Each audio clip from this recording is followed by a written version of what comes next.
Alright, y'all, so the Love and Hip Hop Atlanta Season 8 Reunion Part 2 was given what it was given. So let's give it what we got. So the episode starts off with a whole lie detector situation. They named the questions in part 1, but we didn't get the answers. Now, all but 2 questions was no lies detected. And the last 2 was just inconclusive. It did not show no deception. So everybody like, okay, we kind of believe Carly, and Pooh, y'all not gonna read mine, y'all not gonna, no, bitch, we're not, okay? If it was taken by the same person, then maybe, but not in this situation, okay? And then everybody was chiming in, and Shekinah was like, listen, I fucks with Carly, I don't really know Pooh, but I also fucks with Shay Mack. And girl, I'm just saying, if you show up to somebody's house and they bring out a dildo, then maybe they are touchy-feely and just be doing all types of things in the sexual arena, bitch, so I don't know. Then Pooh was like, bitch, you fat, ugly, and single. And she like, first of all, I'm not finna fight with you, dude. I am single by choice. So what we not finna do is go into that whole tangent on why I'm not fucking married couples. Karen King and Scrap Dillion. So at first they was talking about the whole situation with the daddy. Then they got to talking about this, and then they got to talking about that. Then they moved over to the whole prison situation. And when they talked about prison, at first they talked about the Stevie situation and how he didn't come, he apologized, this, that, and the third. And then Nina was like, well, did anybody visit you? And he was like, yeah. Carly was like the only person that visited me or whatever. We was friends, and she would come multiple times to just, you know, really spend time with me. And people don't understand that letters and all this stuff really matters. And then Pooh chimed in. And let me just say before I say this, Pooh, you really want to be a star on this show. You really want to solidify your place, because, bitch, the whole first half, you was a part of every fucking segment. None of this shit was about you. But the first one with the lie detector shit, everything else, you was just chiming, like, damn. But you got what was coming to you, bitch. So anyway, Scrap Dillion was like, y'all don't understand, letters and stuff really matter or whatever. And Pooh was like, yeah, but you gotta understand they was fucking at the time. So, and before she can get her sentence out, Karen said, and pow, pow, baby, Karen told into her ass something awful. But let me just say, bitch may be using some got to be glue, because baby, that wig didn't go nowhere. It went to the left, it went to the right, but it stayed on the goddamn scalp. And before I move on, let me just go ahead and give Karen King the Cast Me Out, bitch. I don't do this often, but bitch, you deserve it for that shit right there, okay? Everybody, just like Treasure from Houston, Texas, everybody wanted a piece of Pooh ass, okay? We just thankful that somebody got to her ass before the goddamn season ended. Thank you, Karen, for your patronage. Then they brought out Moniece, and why? Like, I love Moniece, but girl, you wasn't significant. If they was gonna bring Moniece, then they should have brought back Tierra. What the fuck was BK? We gonna get into that. But, you know, like, Moniece, did you, like, girl, was this a favor that you called in or something? Because you really had no need to be there. Y'all talked about y'all this situation, which wasn't really a situation. You teared up, oh my God, I want to be a priority. Knowing that Scrap was not gonna make no one woman a priority, bitch. So, I want to be a priority.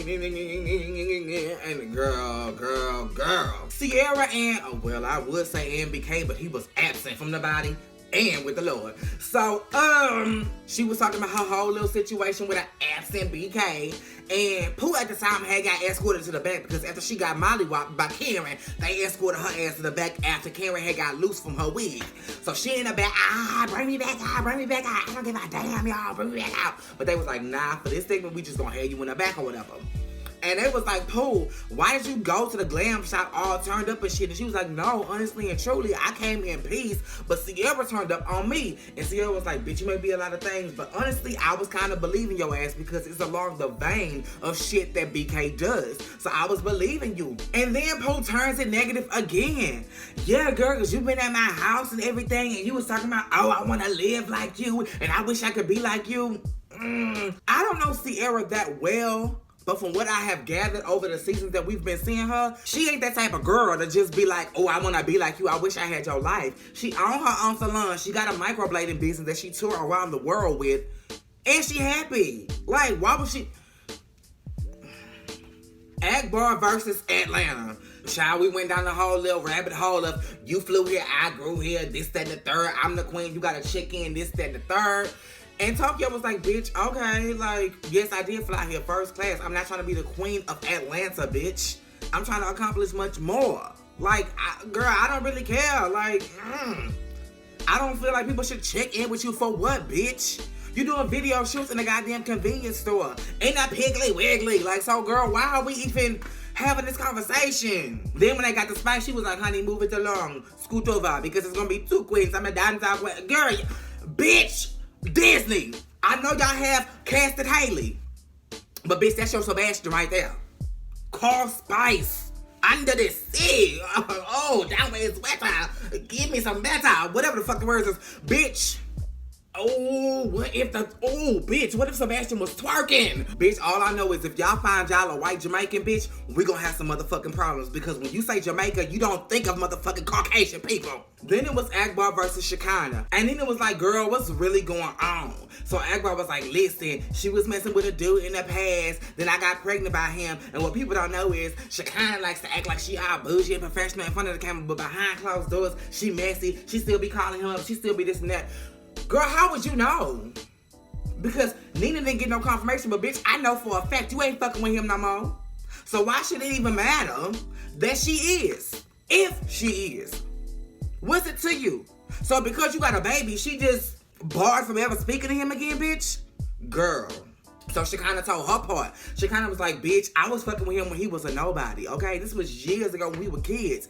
He ain't had no money. He ain't had no job. He ain't had no ambition. He ain't had no motherfucking goals. Bitch, he was lifting off of me. He was community in-house dick. So girl, Pooh, ain't nobody worried about his ass. And when he got shot or whatever, I went to the hospital to check on him, and that's when I met Akbar. And Akbar told me, sis, I'm pregnant. And I said, girl, you don't want these problems, okay? He ain't nobody.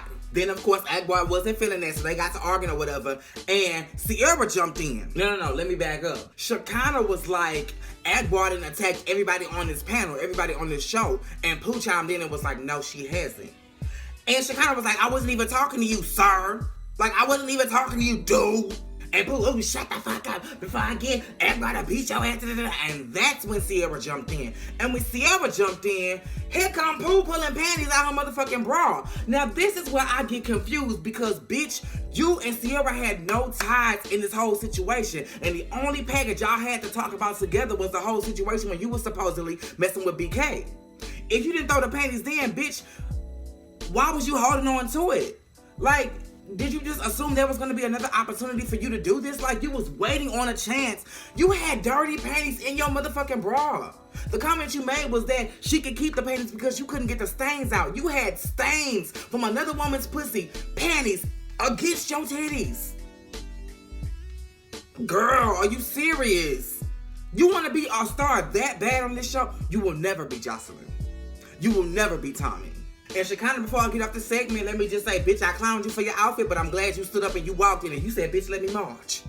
If I'm a majorette, let me march, bitch, let me march. Hut two. Rashida and Kirk, what's nothing really going on? They talked about their marriage. They talked about the whole Jasmine situation. What I will say is, Kirk, homie, you need to recalculate your motherfucking thinking. For you to say, oh, I was already married. She wanted a relationship. You made the decision. Basically, he was saying, bitch, you made the decision not to get the abortion. You made the decision to go ahead and have the child. So it's on you. No, the fuck it ain't, bitch. It's on us. Now, grant you, we can't be in a relationship, and grant you, I can't have the communication that I want to have with you, Kirk. But you a part of this situation as well. You need to be a father to your motherfucking child. Whether I went against the grain and had the baby or not. He here now. So you gotta step up and you gotta be a father. And especially since your wife is okay with it. Yeah, we'll diminish the communication a little bit. But bitch, you're not finna diminish your role in this child's life. Spice with the colorism, y'all. We done already talked about this. We didn't beat this with a dead horse. Let me just say, I'm glad that Mimi had the stance that she had in the long haul, because on the podcast, well, not really on the first episode, on our pilot episode, we talked about colorism. And I took the stance that Mimi is now taking. Bitch, I don't understand the dark girl struggle, because look at me, bitch. In the words of Daniva, I'm black like this and not like this. So I don't know what y'all had to go through. And in my acting years, yes, I was extra 1 instead of extra 5. And yes, I did get more camera time and stuff. I realized it. But I don't know your struggle, because I've never been on the other side of it. So if I haven't been what you are, let me shut the fuck up and listen to your struggle so I can understand and educate myself. Mimi, I'm glad you did that.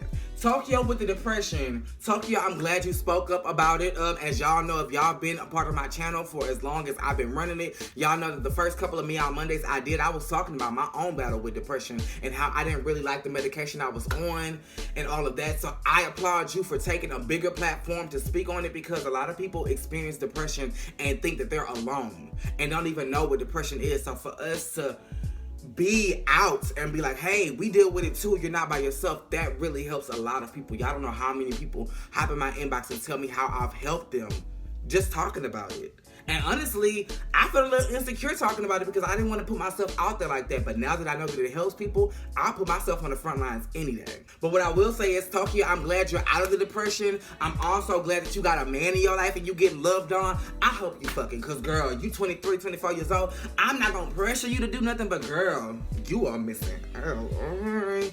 And believe me, I know, because bitch, we play for the same team.